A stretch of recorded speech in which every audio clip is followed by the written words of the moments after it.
Bon, si vous voulez bien, je vais commencer avec une petite minute d'avance. Tout d'abord, merci d'être là. Merci à Wendy de m'avoir invité et de m'avoir laissé, comme elle l'a dit, la partie où on va parler plus de travaux de recherche, en particulier de beaucoup de travaux que nous avons faits ensemble, pour introduire des concepts d'interaction sur une approche qu'on appelle l'approche générative et qui nous a permis de créer des interfaces qui nous semblent plus adaptées, plus efficaces pour nos capacités humaines et qui exploitent mieux les capacités de l'ordinateur. Comme l'a dit Wendy, le phénomène de l'interaction est un phénomène complexe, mais les interfaces qu'on utilise aujourd'hui ont en fait été conçues essentiellement dans la perspective d'un utilisateur qui utilise un ordinateur pour faire une tâche à la fois, avec l'exemple du star. Mais aujourd'hui, on est submergé d'applications parce que l'ordinateur sert à faire beaucoup de choses diverses. On est submergé d'appareils, on jongle entre nos smartphones, nos tablettes, etc. Et puis on est dans un monde où on est connecté de plus en plus aux autres à travers l'ordinateur. Et donc tous ces changements d'échelle, finalement, n'ont pas vraiment été pris en compte par l'évolution des interfaces, puisque les interfaces actuelles restent des interfaces graphiques qui ont été conçues dans les années 80. Voilà à nouveau l'image du Xerox Star. Et 40 ans plus tard, en fait, ça n'a pas changé. Si, il y a un peu de couleur. Mais les principes de base restent les mêmes. Et donc, les changements qu'il y a eu, c'est on est passé, on a ajouté aux interfaces classiques clavier-souris, écran, des interfaces tactiles. Mais ces interfaces tactiles sont finalement assez pauvres. Nos appareils smartphones et tablettes servent surtout à consommer des contenus ou à communiquer les uns avec les autres. Mais vous n'allez pas rédiger votre thèse sur votre smartphone. Des interfaces vocales sont apparues aussi avec les appareils comme Alexa, Siri, etc. Mais même s'il y a des progrès constants, l'interaction vocale, elle ne va pas servir à tout faire. Vous n'allez pas parler à votre distributeur de billets à haute voix dans la rue, par exemple, ce ne sera pas très sûr, ou faire votre prochaine déclaration d'impôt par un service vocal, ce n'est pas forcément le plus efficace. L'interaction en réalité virtuelle est en train d'émerger parce que les prix des équipements ont beaucoup baissé, mais ça reste aussi des applications assez spécifiques. Et puis demain, on aura des interfaces en réalité augmentée, en interface tangible. Wendy en parlera dans une future leçon. On parle beaucoup d'interface cerveau-ordinateur, mais qui reste encore très limitée en termes de capacité d'analyse de l'activité du cerveau. Ce qui me frappe, c'est qu'à chaque fois qu'on parle de ces nouvelles technologies, on a parlé du vocal pendant longtemps, on parle de la réalité virtuelle beaucoup, c'est toujours présenté comme la nouvelle technologie qui va remplacer tout ce qui a été fait avant. Et en fait, quel style va gagner? Je pense qu'aucun style va gagner, parce qu'aucun n'est le meilleur style pour toutes les situations. Il y a des situations où on veut du vocal parce qu'on a les mains occupées et qu'on ne peut pas faire autrement. Il y a des situations où on veut du virtuel parce qu'on est dans un environnement complexe, où on a besoin d'être dans un monde 3D. Et puis il y a des situations où un clavier et une souris resteront les plus efficaces pour certaines tâches.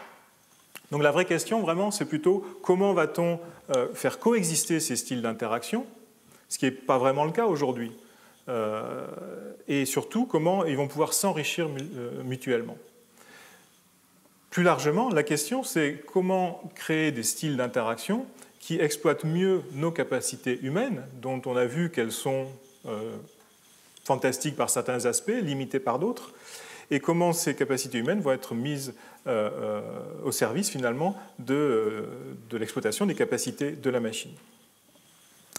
Alors, ce que je constate, c'est que, en fait, l'évolution des technologies interactives ne va pas vraiment dans le sens de cette fusion des modalités, de cette complémentarité des styles, de cette interopérabilité que l'on souhaite pour avoir des systèmes plus flexibles, pour avoir des systèmes que les utilisateurs peuvent s'approprier.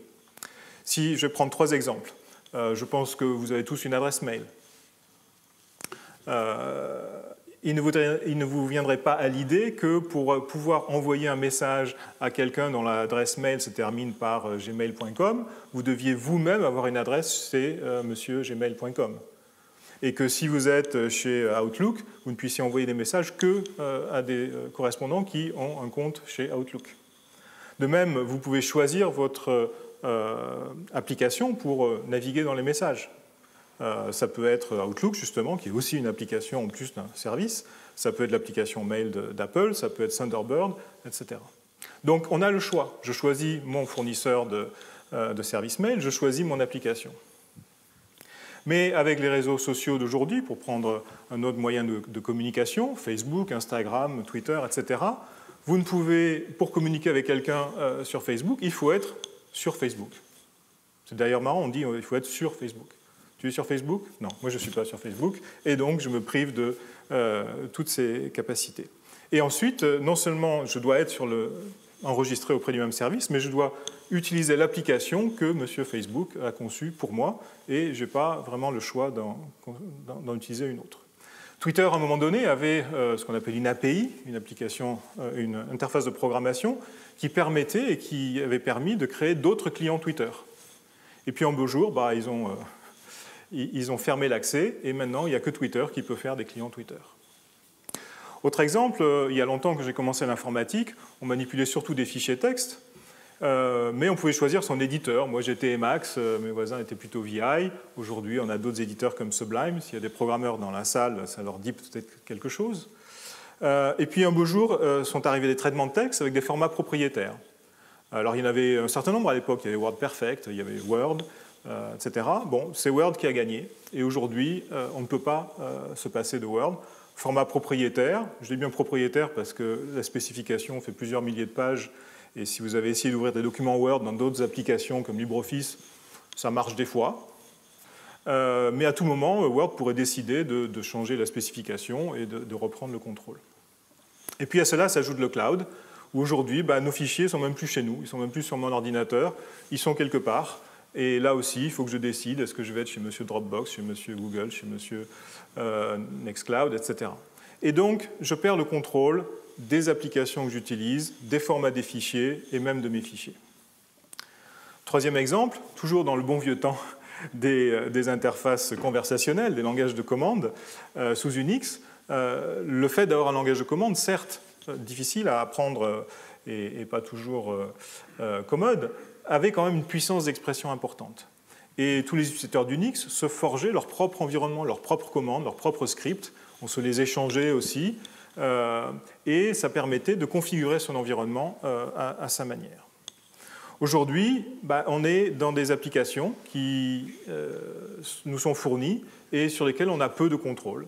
Si je veux faire des tableurs et que j'utilise Excel, c'est Excel et c'est Excel et j'ai pas moyen. Enfin, j'ai des moyens de personnalisation, mais qui sont extrêmement limités. Et donc cette approche actuelle, c'est ce qu'on appelle des jardins privés, des walled gardens en anglais, c'est-à-dire que tant qu'on reste à l'intérieur alors on appelle ça l'écosystème, les vendeurs d'applications aiment bien ce terme, ça fait joli, quoi, ça fait écologique. Tant qu'on est dans le jardin, tout va bien. Tant que je suis dans le jardin Microsoft, ça va bien. Tant que je suis dans le jardin Adobe, ça va bien. Mais quand je veux passer de l'un à l'autre, les choses se compliquent. Et en plus, aujourd'hui, non seulement ces applications sont des environnements fermés, un peu isolés les uns des autres, mais en plus, nos données ne nous appartiennent plus, elles sont stockées dans des silos d'informations auxquels j'ai l'accès que le fournisseur veut bien me donner et sur lequel j'ai à nouveau peu de contrôle. Donc, on a une sorte d'incohérence entre le fait que l'ordinateur sert à de plus en plus de choses et en même temps, on nous donne de moins en moins de contrôle sur la façon de l'utiliser. Manque de flexibilité pour les utilisateurs, je prends une application telle qu'elle est ou pas, et puis je n'ai pas d'intermédiaire, je n'ai souvent pas d'alternative. Perte de contrôle pour façonner l'environnement à ma guise. Et donc, voilà, peut-on imaginer un monde meilleur? Alors un monde numérique meilleur, ce serait déjà un premier pas. Alors un monde meilleur, ça veut dire quoi? Ça peut vouloir dire différentes choses pour différentes personnes. Pour certains, un monde meilleur, c'est un monde où la machine va tout faire à ma place. C'est le monde où l'IA va prendre le contrôle. C'est peut-être la vision qu'anticipe Kurzweil. moi, ce qui m'intéresse, et ce qui nous intéresse en tout cas dans nos travaux de recherche, c'est un monde meilleur au sens où on va donner du contrôle aux utilisateurs pour qu'ils puissent mieux exploiter les capacités de l'ordinateur en fonction de leurs besoins, en fonction de leurs propres capacités. Et si on compare ce qui se passe dans un environnement physique et un environnement numérique, les différences sont frappantes. Ici, on a un architecte qui a constitué son espace de travail, donc il a choisi ses outils. Bon, il y a aussi une tasse à café qui traîne, il y a des documents. Donc on voit que c'est son espace de travail. Et un autre architecte aurait une autre configuration. Mais pendant que j'étais en train d'éditer ce transparent, mon écran il ressemblait à ça. Et en fait, n'importe qui d'autre qui aurait fait la même chose aurait eu un écran qui ressemblait à la même chose parce que c'est l'application. Bon, là, c'est Keynote. Et j'ai pas. Voilà, les transparents sont à gauche, je ne peux pas les mettre à droite ou les mettre ailleurs. Tout est prévu d'une manière qui est complètement figée.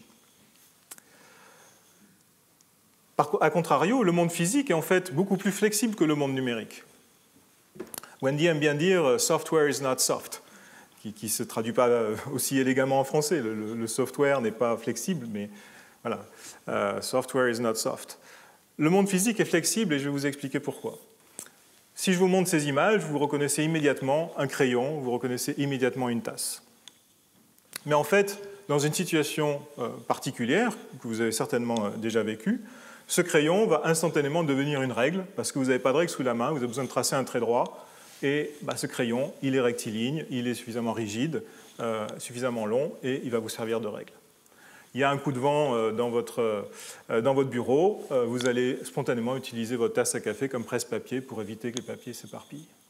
Et donc, qu'est-ce qui s'est passé ici? C'est qu'on a approprié un objet, on s'est approprié un objet pour un usage pour lequel il n'était pas prévu. Et ça, c'est possible parce qu'en fait, ce qu'on reconnaît dans l'objet, ce n'est pas simplement qu'une tasse a été faite pour boire du café et un crayon pour écrire, mais c'est que ces objets, ils ont des caractéristiques de poids, de rigidité, etc., qui les rendent appropriés pour d'autres usages. Et en fait, on fait ça constamment. En fait, en préparant ces transparents, je faisais un petit peu de recherche sur le net, évidemment, et il y a des sites entiers de trucs et astuces pour s'approprier des objets du quotidien, une pince comme presse-citron ou un peigne ici pour planter un clou sans se taper sur les doigts. Mais face à ça, le monde numérique, il n'est pas flexible. Ça, c'est Word. Alors, ce n'est pas pour taper uniquement sur Microsoft, hein, j'aurais pu prendre n'importe quelle autre application, mais Word ne saura jamais faire que du texte avec des lignes horizontales qui rentrent dans des pages et qui utilisent des polices de caractères, etc., en utilisant les outils que M. Microsoft a bien voulu mettre à ma disposition. Mais pour moi, créer des documents, c'est une activité plus riche que ça. Ça, c'est un manuscrit de Proust. Je ne sais pas ce qu'aurait fait Proust s'il avait dû taper La recherche du temps perdu dans Word. Je ne sais pas si on aurait le même résultat. À droite, c'est une partition de musique voilà, où on voit en fait dans l'expressivité des gestes tout ce qu'a voulu transmettre le compositeur. Et puis le papier, ça sert aussi à ça, et je pense que même dans Word 2050, on ne pourra pas envoyer des avions en papier depuis Word, quoique. Quand on sera tous dans le métavers, peut-être. Alors, bon, je peins cette image un peu désespérante du monde numérique, mais tout n'est pas perdu parce qu'il existe des applications numériques flexibles. Et un bon exemple, ce sont les tableurs. Alors, le premier tableur, il a été créé par Dan Bricklin, qui est un étudiant de Harvard, qui devait étudier le management, où il avait, à l'époque, en 1979, besoin de passer beaucoup de temps à ajouter des colonnes de chiffres à la main. Et il avait acheté un Apple II, et il s'est dit, non mais c'est idiot, j'ai un ordinateur là qui sait faire des calculs, et moi je me perds mon temps à additionner des colonnes de chiffres. Mais l'idée de génie, ce n'est pas d'avoir fait un programme qui résolvait son problème, c'est d'avoir réfléchi plus largement.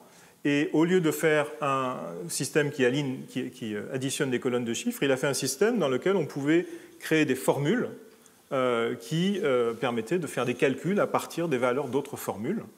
Et il explique comment il a eu beaucoup de mal à concevoir cet algorithme, parce qu'il y a tout ce graphe de dépendance pour le réévaluer dans le bon ordre, parce que bon, l'Apple II, ce n'est pas une machine très rapide, etc. Et les tableurs ont été utilisés de façon extrêmement créative pour beaucoup d'autres choses qu'additionner des colonnes de chiffres. J'ai trouvé ces exemples aussi en quelques clics. Des tortues ninja animées dans Excel, il fallait le faire quand même. À gauche, c'est la visualisation de la population dans Manhattan selon l'heure du jour et de la nuit. À droite, c'est un jeu de stratégie dont je ne connais pas les règles. Mais tout ce genre de choses a été produit parce qu'il y a eu cette idée de base qui était de dire, au lieu de répondre immédiatement à mon besoin d'ajouter des chiffres, je vais créer un système plus général, plus puissant, quelque chose que dans un instant, je vais appeler un substrat d'information. Alors, comment on peut essayer de passer de l'accident, je dirais, qu'a été le tableur, à une conception plus raisonnée, plus générative? Alors, un petit peu de théorie. L'action physique, c'est notre façon principale d'agir dans le monde. On agit par action physique sur le monde qui nous entoure. Alors, on agit aussi via le langage, mais le langage, il s'adresse à d'autres individus qui font pour nous. Donc là, on rentre dans les interfaces deuxième personne dont parlait Wendy, et c'est un autre sujet. Donc je me concentre sur l'action physique directe. Et je constate que cette action physique, très souvent, elle est médiatisée par des outils. Le potier, il agissait directement sur l'argile, mais c'est un cas finalement assez rare. Très souvent, on utilise des outils pour dessiner, des outils pour cuisiner, des outils pour bricoler, des outils pour se mouvoir. Et en fait, l'être humain est un champion de la fabrication, de la conception et de l'usage d'outils. Alors, il y a des traces chez d'autres animaux d'utiliser des objets comme outils, et tout ça est très bien documenté. Mais l'espèce humaine est quand même la championne, toute catégorie, dans cet usage des outils. Ça remonte, on a trouvé des traces de façonnage d'outils, de silex taillés, jusqu'à plus de 3 millions d'années, donc chez des préhumains. Et sur ce site en particulier, on a trouvé qu'il y avait un endroit où il y avait des silex très bien taillés et d'autres qui étaient assez mal taillés en fait.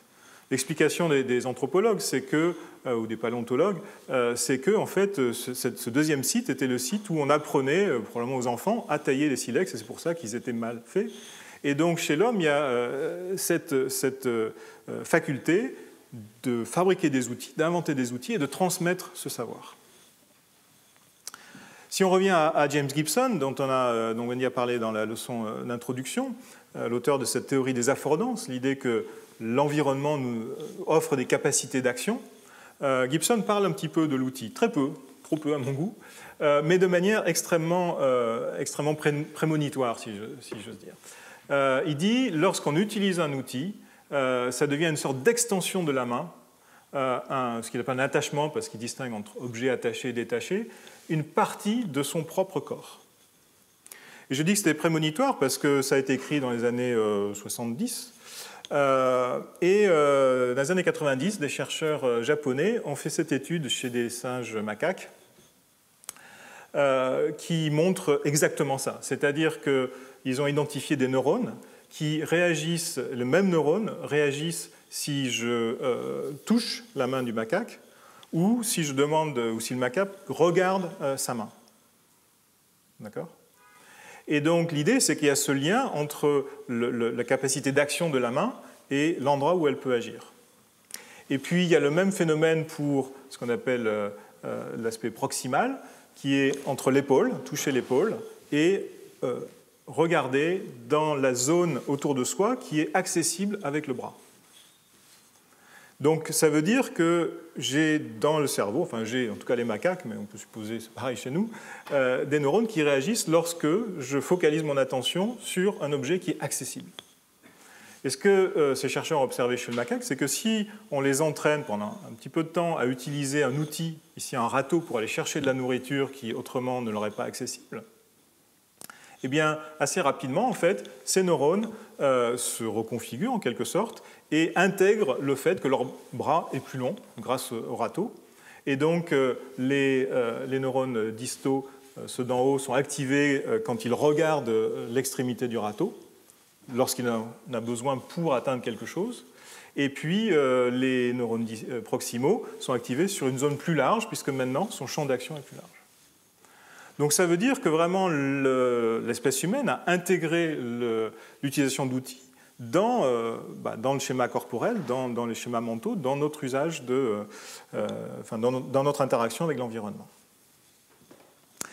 Et il se trouve que par hasard, en fait par le hasard de l'Institut universitaire de France, j'ai rencontré il y a quelques années François Ozurac, qui est un chercheur en neurosciences à Lyon, qui travaille depuis longtemps sur l'usage d'outils chez l'homme, et qui a notamment étudié ce qu'on appelle l'hypothèse, ici j'ai mis théorie, mais il l'appelle l'hypothèse du raisonnement technique, qui est une explication des mécanismes cognitifs qui nous permettent justement d'approprier des outils, des objets plutôt comme outils. Qui n'a jamais utilisé un couteau comme tournevis, un manche de fourchette pour remuer son café, etc. On le fait sans y réfléchir. Ce que François Ozurac a montré par des études notamment en IRM ou des études avec des patients qui souffrent d'apraxie, c'est qu'en fait, il a étudié des patients qui sont incapables de reconnaître qu'une fourchette sert à manger, mais que si on les met dans une situation où ils ont besoin de la fourchette pour effectuer une tâche, comme manger, ils vont spontanément s'en servir. Et donc, l'idée, c'est qu'on a dans notre mémoire une mémoire sémantique qui nous permet de savoir qu'un objet sert à tel usage, mais si on n'a pas cet objet sous la main, on va activer un autre réseau, qui est celui de raisonnement technique, qui est forgé sur des principes techniques que l'on connaît. Pour couper quelque chose, il faut un objet dur et rigide, qui soit plus dur et plus rigide que l'objet que je vais vouloir couper. Et une fois qu'on a identifié les propriétés nécessaires, on va pouvoir chercher dans notre environnement des objets qui satisfont ces propriétés. Le crayon est rigide et droit, je peux tracer un trait avec, etc. Et donc c'est ça qui en fait régit la possibilité d'appropriation d'objets en fonction de leurs propriétés et non pas de leur qualité d'objet en tant que tel. Et donc maintenant ce qu'on va essayer de faire, c'est de mettre en œuvre en quelque sorte ces concepts théoriques dans la conception d'interfaces. Pour faire ça, je vais à nouveau référencer ce que Wendy a présenté dans la leçon introductive, ce schéma de la recherche en sciences de la nature, où on va et vient entre théorie et observation.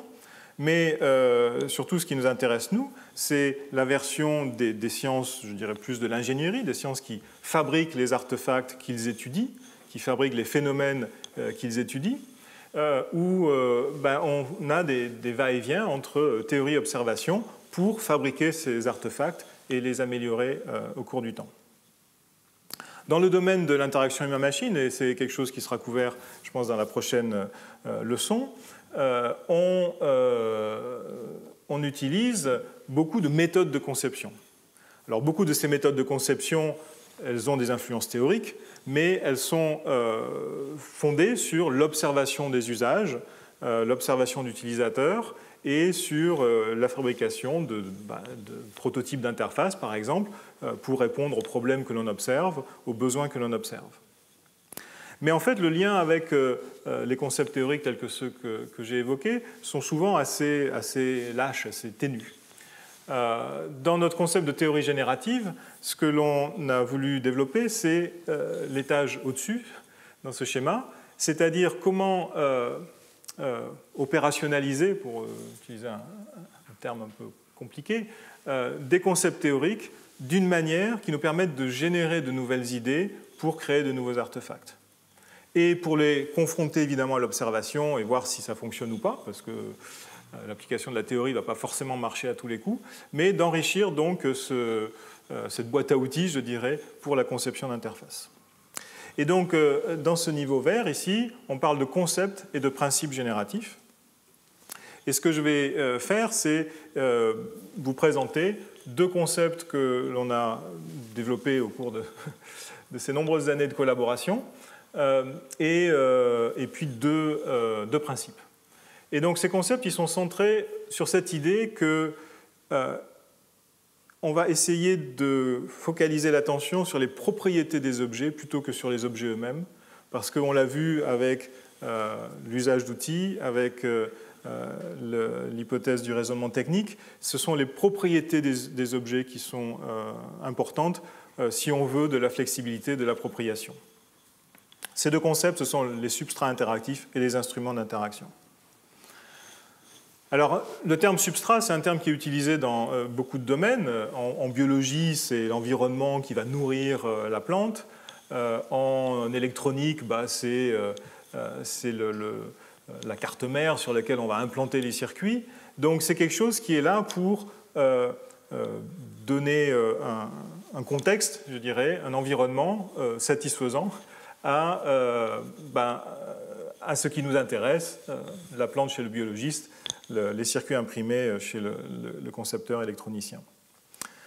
Cette idée de substrat, j'ai envie de la pousser un peu en disant il y a les substrats physiques, c'est ce qu'on vient de voir, mais est-ce qu'on peut parler de substrat d'information? Lorsque je regarde cette partition, je ne vois pas de l'encre sur une page. Ce que je vois, c'est une partition de musique parce qu'il y a une portée et que je peux du coup interpréter les notes par rapport à cette portée.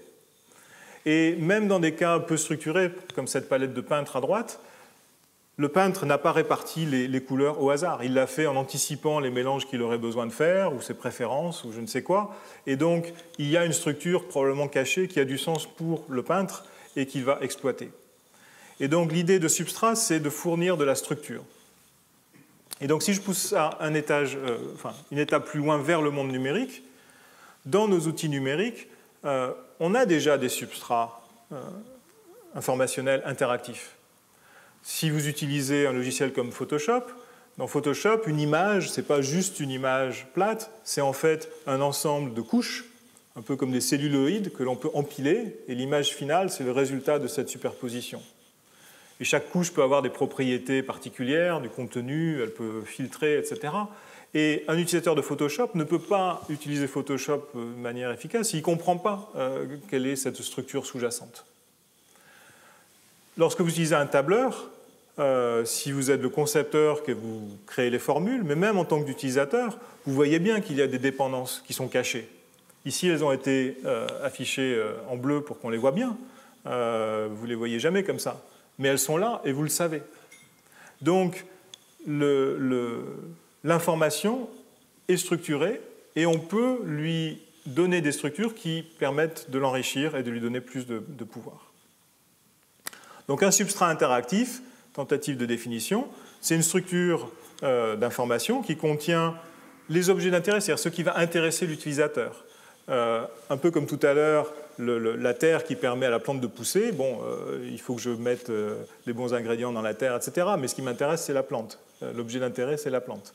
Ici, c'est pareil. Le fait que j'ai des couches, le fait que j'ai des cellules dans un tableur, c'est important de savoir, mais ce n'est pas ça qui m'intéresse en soi. Ce qui m'intéresse, c'est ce que je vais pouvoir faire avec. Et donc, un substrat va créer et définir des relations entre des propriétés des objets. Alors, dans l'exemple du tableur, la structure, c'est la grille de cellules ou de cases. Les objets qui m'intéressent, c'est le contenu de ces cases, les valeurs numériques, si je prends un tableur assez classique. Et les relations, c'est les formules que j'ai créées pour justement relier ces cellules entre elles. Alors, je vais donner deux exemples d'outils logiciels qui ont été développés. Alors, pas explicitement avec la notion de substrat, puisque c'est par des collègues, Jennifer Jacobs ici, qui était étudiante en thèse au MIT à l'époque, mais lorsque je regarde ce qu'elle a fait, pour moi, ça évoque vraiment l'idée d'avoir créé un substrat. Donc, c'est pour la création graphique, et l'idée, c'est de pouvoir gérer dans un outil de création graphique des familles d'objets, des collections d'objets. Ici, j'ai cette rangée de cercles et de carrés, et je peux la contrôler avec ces deux poignées rouges ici qui déterminent leur répartition. Mais en fait, là, je suis dans une répartition linéaire. Je peux passer une répartition radiale en X et en Y, et tout d'un coup, mes objets sont répartis comme sur un cercle.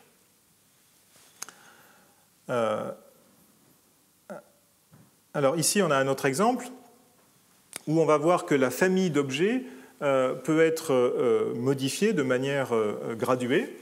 Donc on va créer une famille d'ellipses. Voilà, on en met 8. Et on voit que si je change la couleur de la dernière, la couleur de la première ne change pas, mais entre les deux se crée un gradient. Alors ça marche pour la couleur, ça marche pour la taille, et puis on va le voir, là on va changer le nombre d'intermédiaires, donc on peut changer ça en cours de route, on peut en mettre 15, et puis là on va agir sur la forme elle-même en déformant toute la famille. Alors dans la séquence suivante, on va voir comment on peut créer un champ d'étoiles. J'ai créé un exemplaire d'une étoile, j'en fais une famille comme on l'a vu jusque-là, on va en mettre beaucoup plus, on va créer un groupe, ensuite on va changer la taille d'une extrémité, non la couleur peut-être d'abord, pour avoir une gradation de luminosité, on va changer la taille pour aussi avoir des étoiles plus grosses et d'autres plus petites, et puis évidemment les étoiles ne sont pas alignées comme ça dans le ciel, donc on va passer à une répartition qui n'est pas linéaire, mais qui est cette fois aléatoire. On va sélectionner random ici. Et du coup, ici, les étoiles sont aléatoires dans leur position en Y, et maintenant X et Y, et on a ce champ d'étoiles. Mais il n'empêche qu'elles maintiennent la relation entre elles, ce qui fait que lorsque l'on va en déplacer une, la redistribution se fait à chaque mouvement. Et puis si je change leur aspect, on voit que ça s'applique à nouveau à toute la famille. Et donc on voit qu'avec cette application, on crée des structures dont on a un contrôle assez fin. Alors notre exemple qui est issu de travaux dans notre équipe, de Rita Jalal et Nolwenn Modé, qui étaient doctorantes à l'époque, qui se sont intéressés à la façon dont les artistes graphiques manipulent les couleurs dans leurs applications. Et ils sont en général assez frustrés de ce type d'interface où on crée une palette et puis on a juste ces petits carrés qui sont les uns à côté des autres et sur lesquels on n'a pas beaucoup de contrôle. Et elles ont créé deux mini-prototypes. Le premier ici qui s'appelle Palette Explorer. L'idée, c'est qu'au lieu d'avoir ces petits carrés les uns à côté des autres, en fait, je les mets dans un espace où je peux les redimensionner, les superposer, les organiser comme je veux. Parce que tout graphiste sait que la perception d'une couleur dépend de la couleur qui est autour, de la couleur qui est à côté. Et donc, si je veux créer des palettes qui fonctionnent, il faut que je puisse juger de ces effets de superposition. Le deuxième exemple ici, c'est l'idée que c'est le système qui va proposer des variations. Et l'utilisateur, ici, va en fait exprimer son intérêt en cliquant sur des bulles avant qu'elles ne disparaissent. Et ça va orienter les propositions du système pour imaginer des couleurs et pouvoir les combiner. On est ici dans une approche un peu de partenariat humain-machine, qui sera l'objet de la dernière leçon. Mais on voit que ce que l'on fait, c'est que quand on pense à une palette de couleurs, on pense uniquement à la propriété couleur. Mais en fait, la couleur, dans la vraie vie, si j'ose dire, elle n'existe pas détachée du reste, elle existe dans un contexte. Donc il faut donner des outils, des moyens de fabriquer ce contexte, d'explorer ce contexte, et pas la couleur juste pour elle-même. Alors deuxième concept de base dans cet exemple de théorie générative, c'est la notion d'instrument d'interaction. J'ai insisté sur l'importance de l'outil, sur le rôle de l'outil. Moi, j'aime utiliser le terme instrument parce que ça évoque un instrument de musique, ça évoque la virtuosité. Et puis instrument, ça fait instrumental, donc je parle d'interaction instrumentale. Un instrument d'interaction, c'est quoi? C'est l'idée qu'entre l'action et l'intention en fait, de l'utilisateur et l'objet sur lequel il veut agir, eh bien, il y a un instrument, un outil, un intermédiaire. Donc l'utilisateur agit sur ici le crayon, il doit se saisir du crayon pour le manipuler. Donc il a un retour informationnel, la forme du crayon, est-ce que la mine par exemple est tendre ou dure, etc. Donc tout ça on le perçoit directement. Et puis c'est le crayon qui lui va agir sur l'objet, donc laisser des traces ici sur une feuille de papier, avec deux retours, de l'objet vers le crayon lui-même, la mine va s'user, et puis en retour vers l'utilisateur lui-même, puisqu'il va voir les traces qui sont laissées sur le papier. Donc on voit que par rapport au phénomène d'interaction tel qu'il avait été évoqué tout au début, où j'ai l'utilisateur, le système, et puis juste une flèche entre les deux, quand j'introduis un outil, j'ai quelque chose de plus riche. J'ai ces trois retours d'informations en fait, qui sont en jeu. Lorsque j'interagis avec un ordinateur, en fait, l'idée, c'est d'appliquer un peu le même principe, de dire, au lieu de parler de manipulation dite directe, où je ne peux que toucher les objets directement pour les déplacer, par exemple, qu'est-ce qui se passe si je peux mettre un outil au milieu, un instrument? Des exemples d'instruments, on en a, et dans la leçon à l'instant, Wendy en a évoqué certains, comme la barre de défilement. La barre de défilement, ce n'est pas un objet que vous connaissez dans le monde physique et qu'on a transposé dans le monde numérique. Dans le monde physique, on a résolu le problème des textes qui sont trop longs avec de la pagination et un objet qui s'appelle le livre. Dans le monde numérique, on a décidé, non, les pages, ce n'est pas terrible, on va garder nos documents de 3 km de long et on va inventer cet appareil, cet instrument, la barre de défilement, pour pouvoir naviguer dedans. Et donc, j'interagis avec la barre de défilement qui, elle, interagit avec l'objet d'intérêt. À ce propos, vous pouvez dire, ouais, mais bon, ça c'était le vieux temps, aujourd'hui on scrolle tous avec le doigt, le défilement direct, comme ça a été évoqué. En fait, le défilement direct, c'est très inefficace. Si vous avez un document de 300 pages, ça prend beaucoup de temps d'aller sur les 300 pages, alors qu'avec une barre de défilement, vous pouvez y aller beaucoup plus vite. Donc, l'outil peut quand même avoir des avantages. Et ce qui va être intéressant, c'est justement de créer pléthore d'outils que les utilisateurs pourront décider d'utiliser ou pas, d'acheter ou pas, peut-être un par un. Je ne sais pas si vous connaissez l'encyclopédie de d'Alembert, mais qui est en fait est fondamentalement un catalogue des outils qui étaient en usage à l'époque, les outils du menuisier, les outils du paysan, du fermier, etc., etc. Et donc pourquoi est-ce qu'on n'a pas la même chose dans nos environnements numériques, des collections d'outils que je puisse me procurer, comme quand je vais chez le marchand du coin acheter mes pinceaux et mes stylos. Alors des interfaces instrumentales, le concept en soi n'est pas nouveau. Beaucoup d'applications de dessin, par exemple, vous montrent des plumes, des stabilos, des pinceaux, etc. Donc s'inspirent de cette métaphore de l'outil. La Wiimote, par exemple, on pouvait acheter tout un tas d'extensions du contrôleur qui est là pour capter votre mouvement, pour qu'il ressemble à une canne de golf, à une raquette de tennis, pour non seulement avoir un meilleur engagement, j'imagine, dans le jeu, mais parce que la configuration de cette extension va aussi vous fournir un retour kinesthésique différent et vous donner encore plus la sensation de jouer au tennis. Donc cette idée de médiation dans l'interaction n'est pas en soi nouvelle, mais encore une fois, l'idée c'est ici comment on peut la systématiser pour l'explorer. Donc un instrument d'interaction, c'est un objet manipulable par l'utilisateur et qui peut agir sur les propriétés d'autres objets. Alors un premier exemple, puisque j'ai utilisé le terme d'instrument, on va commencer par un instrument de musique, qui est la Reactable de Sergi Jorda de l'Université de Barcelone. Un dispositif qui a un grand succès parce qu'il a par exemple été utilisé par Björk dans plusieurs de ses tournées. Mais ça illustre bien à la fois le principe, le concept de substrat et le concept d'instrument. Alors ici j'ai besoin du son, donc on va voir si le son... Voilà, parfait.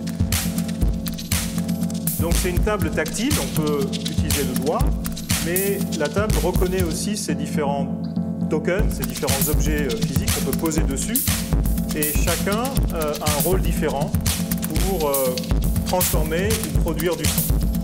Et donc ici, le musicien, en fait, conçoit son instrument de musique. La table, c'est une espèce de substrat qui lui permet de construire ce réseau de dépendance. Et puis, chacun des cubes et des différents objets ont des caractéristiques différentes et il peut les manipuler directement, les enlever, les mettre, etc. Et donc on voit ici une interface extrêmement puissante parce que l'utilisateur peut vraiment se l'approprier. On peut même imaginer qu'il conçoive ses propres blocs liés à des types de traitements numériques du son particuliers, etc. Donc c'est vraiment une bonne illustration de la puissance à la fois de la notion de substrat et de la notion d'outil pour interagir avec le contenu de ce substrat. Alors un autre exemple qui est issu de travaux que l'on a fait il y a un certain nombre d'années maintenant avec des neuroanatomistes qui avaient à leur disposition des banques de données de scan du cerveau, mais qui ne pouvaient les explorer que par le petit bout de la lorgnette depuis leur écran 27 pouces, comme tu disais, sur leur bureau. Et puis, bon, le cerveau, c'est une entité compliquée, donc il faut pouvoir le regarder sous tous les angles, etc. Et lorsqu'on les a fait venir dans notre salle équipée de grands murs d'écran, ils ont tout de suite dit moi je veux voir mes 512 cerveaux sur ce mur d'écran et je veux pouvoir les manipuler tous en même temps. Et ils ont spontanément eu l'idée d'utiliser un cerveau physique, enfin en plastique, pour pouvoir indirectement, mais de manière tactile, je dirais vraiment manipuler ça. Alors on voit ici un très court clip où en fait on peut bouger le cerveau.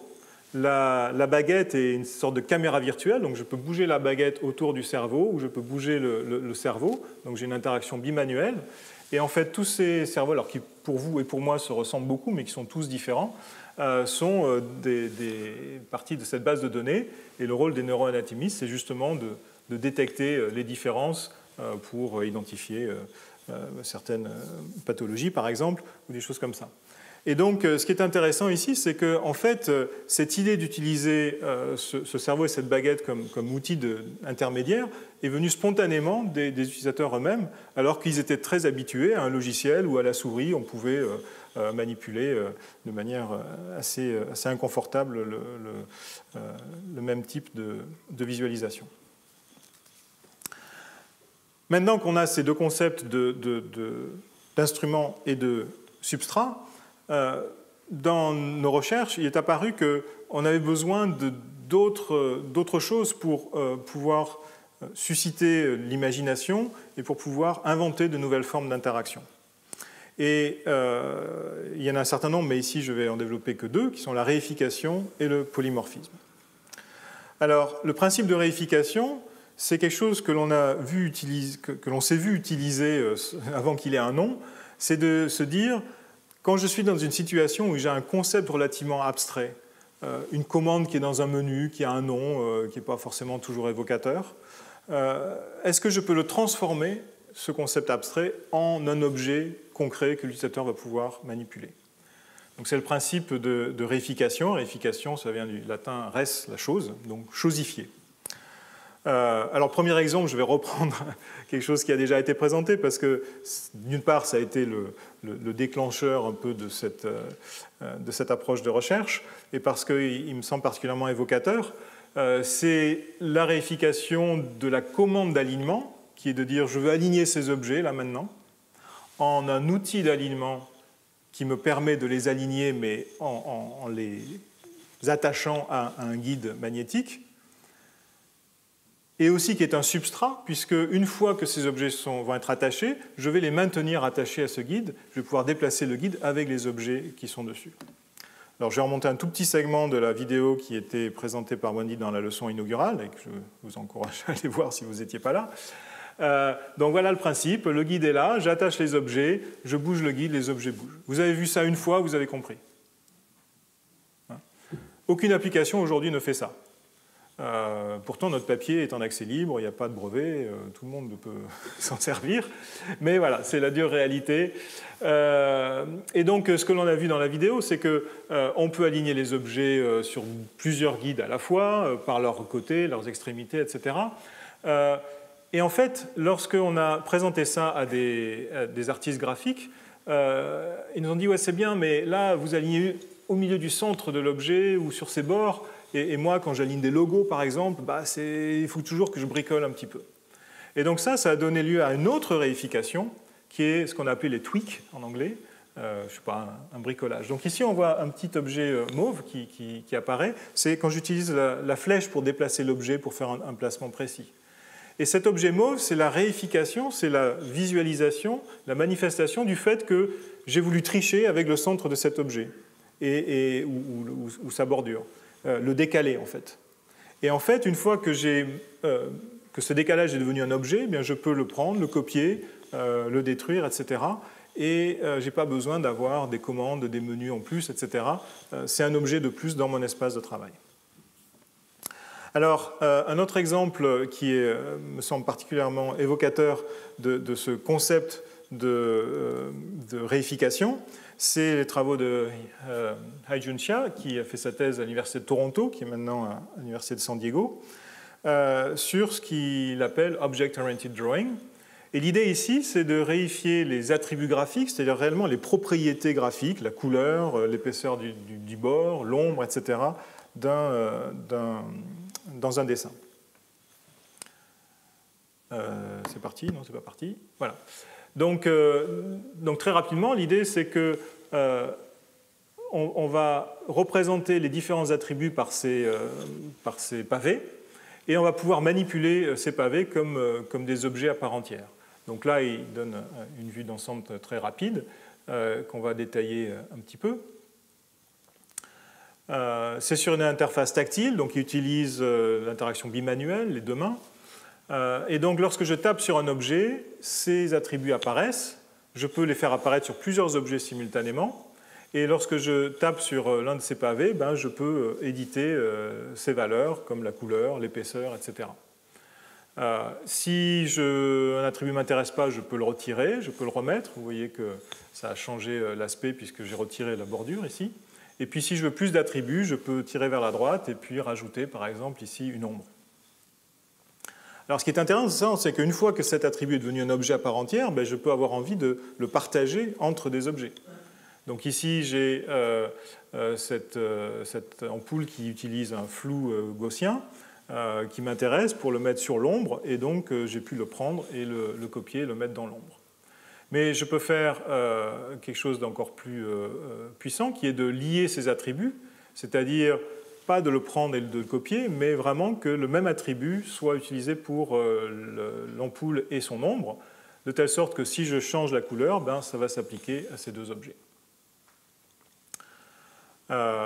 Donc, je pense que je vais en rester là parce que le temps court un peu vite. Ce qu'on voit ici, c'est que cette idée qu'un attribut devienne un objet à part entière donne une puissance d'expression très importante.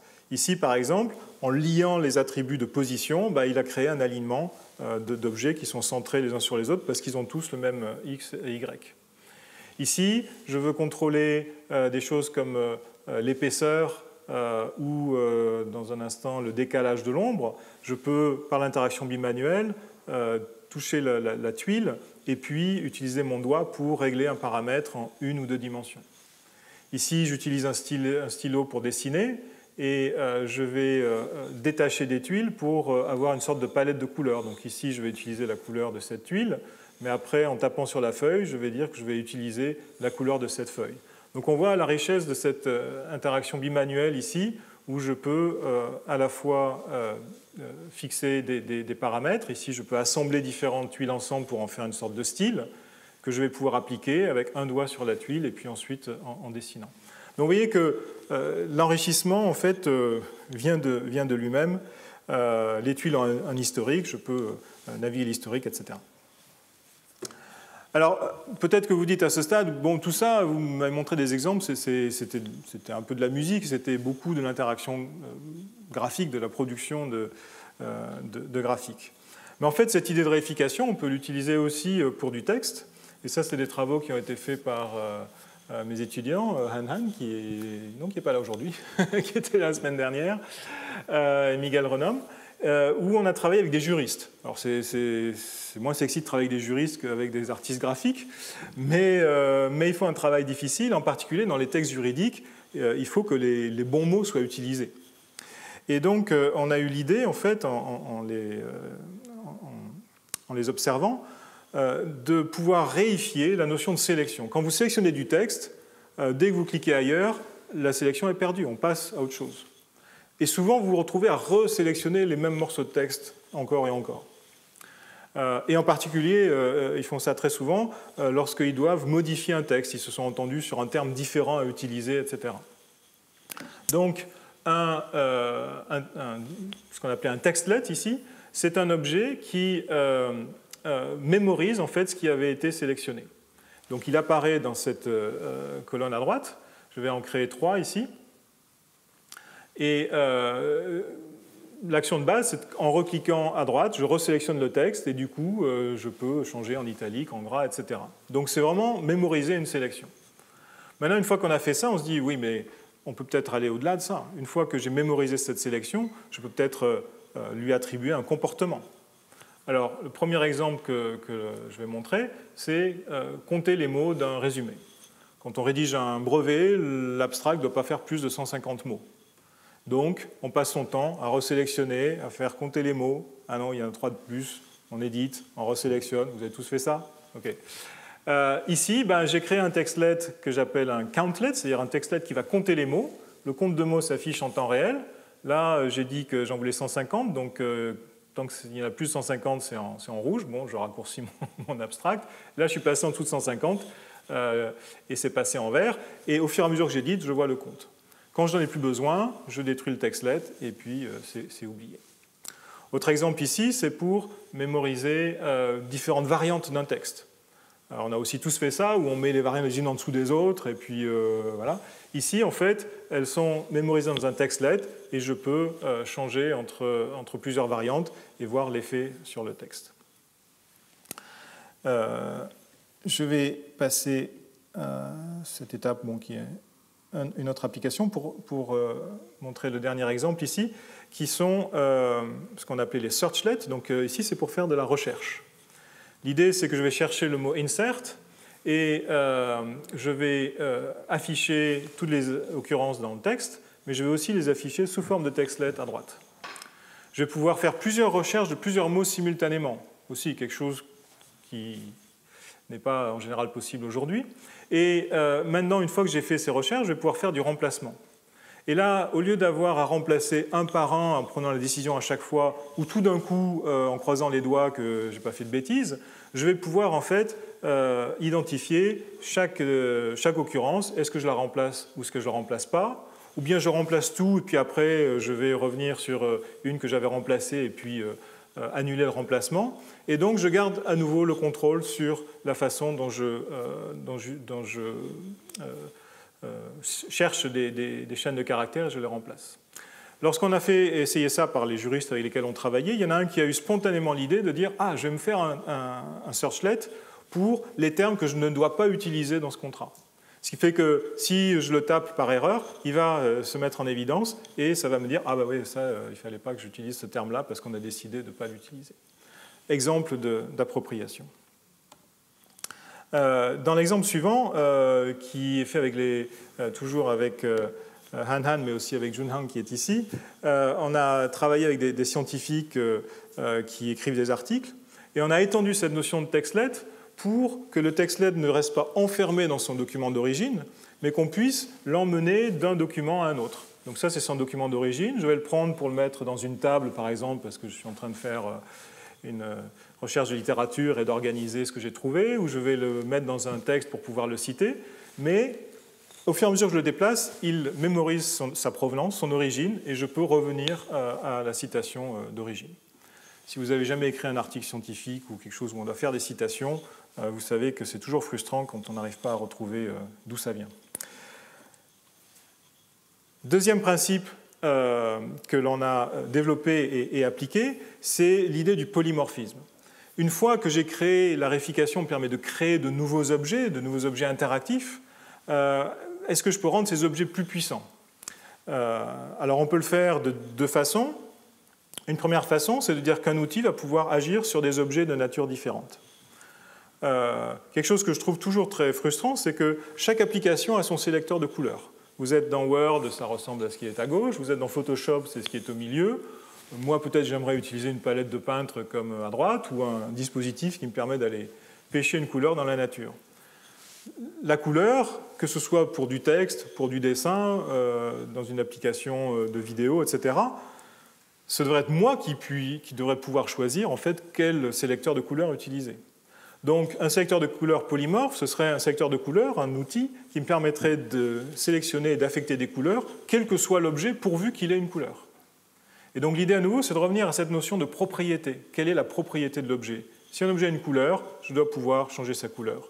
Si un objet a une position, je dois pouvoir l'aligner avec mes guidelines, etc.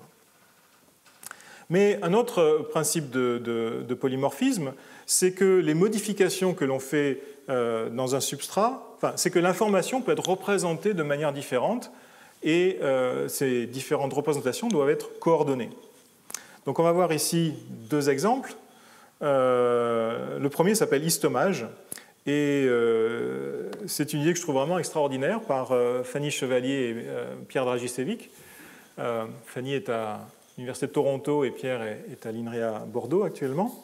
L'idée, c'est que si vous connaissez la notion d'histogramme de couleurs, c'est la répartition des couleurs dans une photo en fonction soit de leur teinte, soit de leur saturation, soit de leur luminosité. Et l'idée ici, c'était que en fait, les pixels que vous voyez à droite dans ces histogrammes sont exactement les mêmes pixels que ce qu'il y a dans l'image. Ils ont juste été positionnés différemment.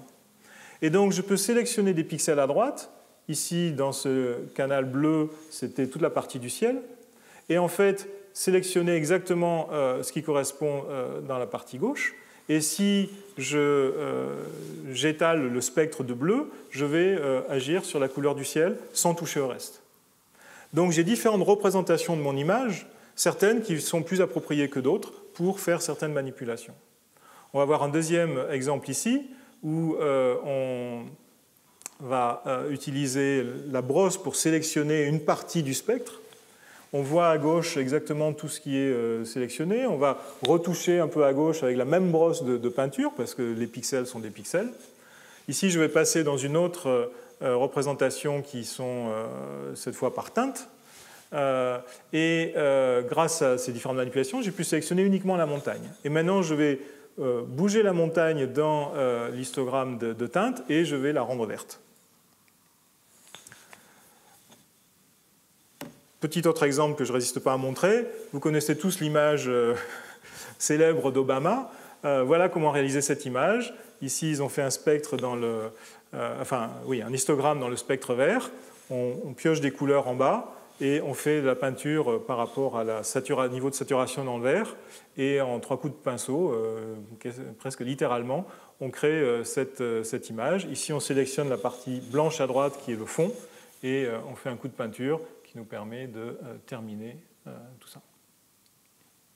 Voilà, donc vous voyez, en ayant ce polymorphisme des représentations, différentes représentations coordonnées d'un même objet, on obtient une puissance d'expression assez considérable. Deuxième exemple,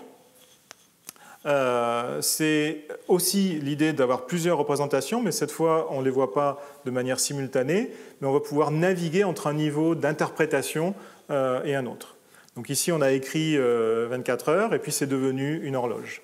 Ici, on trace à main levée une grille, et ça c'est le geste d'interprétation, ça devient un tableau, on peut lui rajouter une colonne.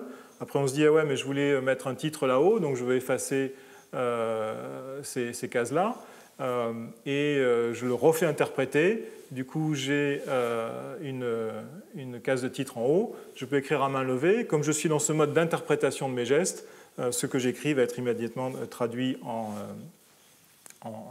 texte typographique. Ici, je crée une liste. Je vais interpréter la liste, donc reconnaissance d'écriture. Mais si je vais à un niveau plus loin, il reconnaît que c'est en fait une liste du style to-do list où je peux cocher des cases.